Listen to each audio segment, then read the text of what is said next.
বিসমিল্লাহির রহমানির রহিম। আসসালামু আলাইকুম ওয়ারাহমাতুল্লাহ। আমাদের এক নজরে কুরআন সিরিজে আপনাকে স্বাগতম। আপনি কি কখনো ভেবে দেখেছেন, আমাদের হাতের কাছে যখন প্রচুর খাবার থাকে আর আমাদের চারপাশে কোনো ভয় বা অশান্তি থাকে না, ঠিক তখনই কেন আমরা সবচেয়ে বেশি মহান আল্লাহ তাআলাকে ভুলে যাই? পবিত্র কুরআনের ১০৬ নম্বর সূরা, সূরা কুরাইশ, মাত্র ৪টি সংক্ষিপ্ত আয়াতের এই মহিমান্বিত সূরাটিতে মহান আল্লাহ তাআলা মানবজাতির জন্য এমন এক সাইকোলজিক্যাল ও স্পিরিচুয়াল রহস্য উন্মোচন করেছেন, যা আজ থেকে ১৪০০ বছর আগের মক্কার অধিবাসীদের জন্য যেমন সত্য ছিল, আজকের আধুনিক জমানায় আপনার এবং আমার জীবনের জন্য শতভাগ সত্য। আজকের এই বিশেষ আলোচনায় আমরা সূরা কুরাইশের প্রতিটি গোপন অর্থ, শানে নুজুল, তাদাব্বুর, কজ অ্যান্ড ইফেক্ট এবং আমাদের বাস্তব জীবনের গভীর শিক্ষাগুলো বিস্তারিত বিশ্লেষণ করব। ভিডিওটি শেষ পর্যন্ত দেখলে ইনশাআল্লাহ সূরা কুরাইশ সম্পর্কে আপনার দৃষ্টিভঙ্গি চিরতরে বদলে যাবে। সূরার পরিচয়। প্রথমেই আসুন জেনে নেই সূরা কুরাইশের মৌলিক পরিচয়। পবিত্র কুরআনুল কারীমের তারতিব ফিল মুসহাফ তথা বর্তমান কুরআনের বিন্যাস অনুযায়ী সূরা কুরাইশ হল ১০৬ নম্বর সূরা। তবে নাজিলের ধারাবাহিকতা বা তারতিব বিন নুজুল বিচারে এটি কুরআন মাজিদের ২৯তম সূরা। এর ঠিক পূর্বে নাজিল হয়েছিল সূরা আত-তিন এবং পরবর্তীতে নাজিল হয় সূরা আল কারিয়া। এটি একটি সম্পূর্ণ মাক্কি সূরা। এতে মোট ৪টি আয়াত, একটি রুকু এবং ১৭টি বাক্য ও ৭৩টি অক্ষর রয়েছে। এটি আয়তনে ছোট হলেও এর প্রতিটি শব্দের গভীরে লুকিয়ে রয়েছে হেদায়েতের মহাসমুদ্র। সূরার নামের রহস্য। এখন প্রশ্ন আসতে পারে, এই সূরার নাম কুরাইশ রাখা হলো কেন? এর পেছনের ইতিহাস কি? কুরাইশ হল প্রাচীন মক্কার অত্যন্ত সম্মানিত ও বিখ্যাত একটি প্রভাবশালী আরবি গোত্রের নাম। আমাদের প্রিয় নবী রাসূলুল্লাহ সাল্লাল্লাহু আলাইহি ওয়াসাল্লাম এই ঐতিহ্যবাহী কুরাইশ বংশেই জন্মগ্রহণ করেছিলেন। এই সূরাতে মূল বিষয়বস্তু হল কুরাইশদের উপর আল্লাহ তাআলার বিশেষ বিশেষ সামাজিক, অর্থনৈতিক ও নিরাপত্তাগত অনুগ্রহের কথা। যেহেতু কুরাইশদের প্রতি আল্লাহর দেওয়া নিয়ামতের কথা কেন্দ্র করেই পুরো সূরার আলোচনা পরিচালিত হয়েছে, তাই এই গোত্রের নামানুসারেই সূরাটির নামকরণ করা হয় সূরা কুরাইশ। শানে নুজুল এবং নাজিলের প্রেক্ষাপট। চলুন এবার জেনে নেই এই সূরার ঐতিহাসিক প্রেক্ষাপট বা শানে নুজুল। কুরাইশ গোত্র পবিত্র কাবা ঘর দেখাশোনা ও রক্ষণাবেক্ষণের দায়িত্বে নিয়োজিত ছিল, যার ফলে সমগ্র আরব উপদ্বীপে তাদের প্রভাব ও মর্যাদা ছিল সবার উপরে। ইয়ামানের বাদশাহ আব্রাহা যখন ৬০,০০০ বিশাল সৈন্য ও হস্তিবাহিনী নিয়ে পবিত্র কাবা ধ্বংস করতে এসেছিল, তখন আল্লাহ তাআলা অলৌকিক আবাবিল পাখির মাধ্যমে তাদেরকে নিমিষেই ধ্বংস করে দেন, যা সূরা ফিলে বর্ণিত রয়েছে। এই ঘটনার পর সমগ্র আরবে কুরাইশদের সম্মান বহুগুণ বেড়ে যায়। সবাই বিশ্বাস করতে শুরু করে যে কাবা ঘরটি সত্যিই এক আল্লাহর ঘর এবং কুরাইশরা বাইতুল্লাহর প্রতিবেশী। তৎকালে আরব মরুতে ডাকাতি, খুন ও কাফেলা লুণ্ঠন ছিল নিত্যদিনের ঘটনা। অথচ কুরাইশদের বাণিজ্য কাফেলা যখন শীতকালে ইয়ামানে কিংবা গ্রীষ্মকালে সিরিয়ায় বাণিজ্য করতে যেত, কোনো ডাকাত বা শত্রু তাদের কাফেলায় হাত দেওয়ার সাহস পেত না। আল্লাহর ঘরের খাদেম পরিচয়ের দরুন গোটা মক্কা মেনে নিয়েছিল তাদের একক শ্রেষ্ঠত্ব। কিন্তু আফসোসের বিষয়, এত সফলতা, সম্মান এবং অঢেল ধনসম্পদ পাওয়ার পরও কুরাইশরা এক আল্লাহকে ভুলে গেল। তারা কাবা প্রাঙ্গণে নিষ্প্রাণ মূর্তির পূজা শুরু করল। তাদের এই অকৃতজ্ঞতাকে শুধরে দেওয়ার জন্যই আল্লাহ তাআলা সূরা কুরাইশ নাজিল করেন।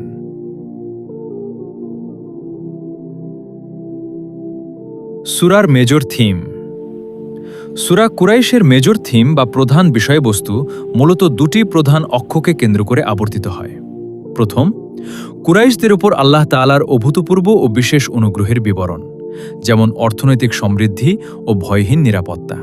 দ্বিতীয়, এই অশেষ নেয়ামতের বিনিময়ে অন্য কারো পূজা না করে কেবল এক আল্লাহর দাসত্ব ও ইবাদত করার স্পষ্ট নির্দেশনা।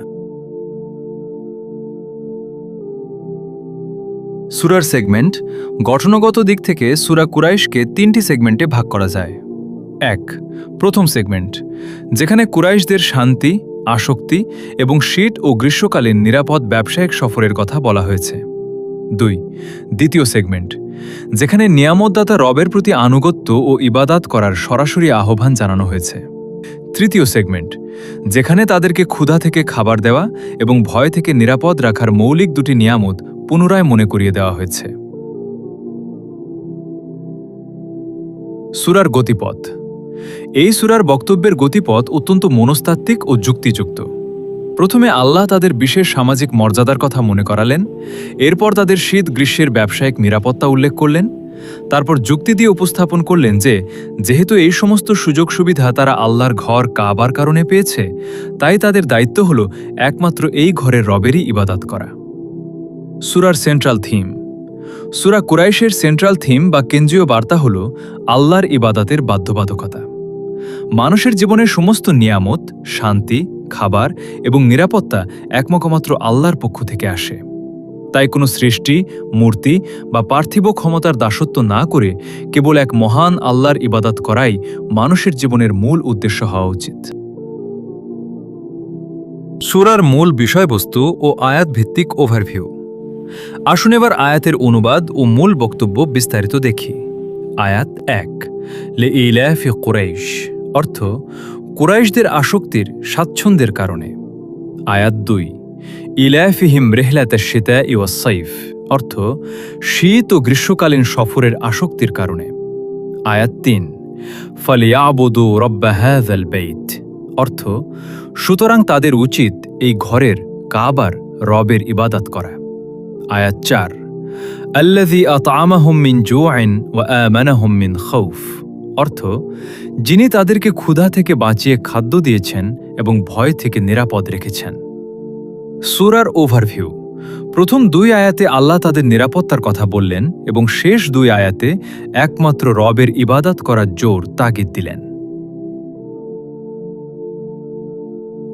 সূরার শুরু শেষ সম্পর্ক ও অন্যান্য সূরার সঙ্গে সম্পর্ক। কোরআনের তাফসিরে একটি চমৎকার বিষয় হল সূরার সাথে সূরার অভ্যন্তরীণ যোগসূত্র। সূরা কুরাইশ শুরু হয়েছে কুরাইশদের প্রতি আল্লাহর অনুগ্রহের কথা দিয়ে এবং শেষ হয়েছে এই অনুগ্রহের আসল উৎস আল্লাহ কিভাবে ক্ষুধা মেটালেন ও ভয় দূর করলেন তা বর্ণনা করে। অন্যান্য সূরার সঙ্গে সম্পর্ক। সূরা ফিল। সূরা ফিলে আল্লাহ দেখিয়েছেন কিভাবে হস্তি বাহিনী ধ্বংস করে কাবা রক্ষা করা হলো, আর তার ঠিক পরপরই সূরা কুরাইশে বলা হলো সেই অলৌকিক সুরক্ষার ফলেই তো কুরাইশরা নিরাপদে ব্যবসা করতে পারছে। তাই ফিল ও কুরাইশ যেন একই মুদ্রার ২ পিঠ। এমনকি সাহাবী হযরত ওমর রাদিয়াল্লাহু আনহু ফজরের সালাতে অধিকাংশ সময় এই দুটি সূরা পর পর তিলাওয়াত করতেন। রিফ্লেকশনস ও তাদাব্বুর। আসুন এবার একটু গভীর তাদাব্বুর বা আত্মোপলব্ধি করি। আজকের ১বিংশ শতাব্দীতে আমাদের অবস্থা কিন্তু প্রাচীন কুরাইশদের মতোই। একজন মানুষের সুখী ও শান্তিতে থাকার জন্য মৌলিক ২টি জিনিস লাগে। ১, পেটে খাবার, বেসিক ফুড সিকিউরিটি। ২, জীবন ও সম্পদের নিরাপত্তা, সেফটি ফ্রম ফিয়ার। চিন্তা করে দেখুন, আপনার পেটে যদি প্রচণ্ড ক্ষুধা থাকে তবে দুনিয়ার কোনো বিলাসিতাই আপনাকে শান্তি দেবে না। আবার আপনার ঘরে প্রচুর খাবার আছে কিন্তু বাইরে যুদ্ধ বা শত্রুর ভয়, তাহলেও আপনার ঘুম আসবে না। আল্লাহ তাআলা কুরাইশদের এই দুটো বড় নিয়ামতই একদম নিখরচায় দিয়েছিলেন। আজ আপনার ঘরেও যদি ৩ বেলা খাবার থাকে এবং আপনি যদি শান্তিতে রাতে ঘুমাতে পারেন, তবে জেনে রাখুন আল্লাহ আপনাকেও কুরাইশদের মতোই সেরা নিয়ামত দিয়ে রেখেছেন। কিন্তু প্রশ্ন হল, আমরা কি তার বিনিময়ে রবের ইবাদত করছি, নাকি আমরাও অকৃতজ্ঞ হয়ে পড়েছি? সূরার কজ অ্যান্ড ইফেক্ট। সূরা কুরাইশের মূল কজ অ্যান্ড ইফেক্ট কার্যকারণ সম্পর্ক হল কজ। আল্লাহ আমাদের রব, আমাদের খাবার, রিজিক এবং নিরাপত্তা সবটাই তার দেওয়া নিয়ামত। ইফেক্ট। সুতরাং আমাদের একমাত্র ইবাদাত, আনুগত্য ও সিজদা পাওয়ার একছত্র অধিকার কেবল তিনিই রাখেন। সূরা কুরাইশের ফজিলত ও গুরুত্ব। কুরাইশ গোত্রের জন্য আল্লাহর বিশেষ ৭টি মর্যাদা। রাসূলুল্লাহ সাল্লাল্লাহু আলাইহি ওয়াসাল্লাম এর বাণী অনুযায়ী আল্লাহ তাআলা কুরাইশ গোত্রকে বিশেষ কিছু শ্রেষ্ঠত্ব দান করেছেন, যার অন্যতম একটি হল তাদের নামে কোরআনে একটি স্বতন্ত্র সূরা, সূরা কুরাইশ নাজিল হওয়া। ওয়াসিলা ইবনুল আসকা রাদিয়াল্লাহু আনহু থেকে বর্ণিত, রাসূলুল্লাহ সাল্লাল্লাহু আলাইহি ওয়াসাল্লাম বলেছেন, আল্লাহ তাআলা ইব্রাহিম আলাইহিসসালামের সন্তানদের মধ্য থেকে ইসমাইল আলাইহিসসালামকে মনোনীত করেছেন। ইসমাইল আলাইহিসসালামের সন্তানদের মধ্য থেকে বনু কিনানাকে বেছে নিয়েছেন। বনু কিনানার মধ্য থেকে কুরাইশকে মনোনীত করেছেন। কুরাইশ থেকে বনু হাশিমকে এবং বনু হাশিম থেকে আমাকে মনোনীত করেছেন। 2 ফজরের নামাজে রাসূলুল্লাহ সাল্লাল্লাহু আলাইহি ওয়াসাল্লাম ও সাহাবীদের তিলাওয়াত। হাদিসে পাওয়া যায়, সফর অবস্থায় সাহাবীগণ ফজরের সালাতে প্রথমাংশে সূরা ফিল এবং দ্বিতীয় রাকাতে সূরা কুরাইশ তিলাওয়াত করতেন।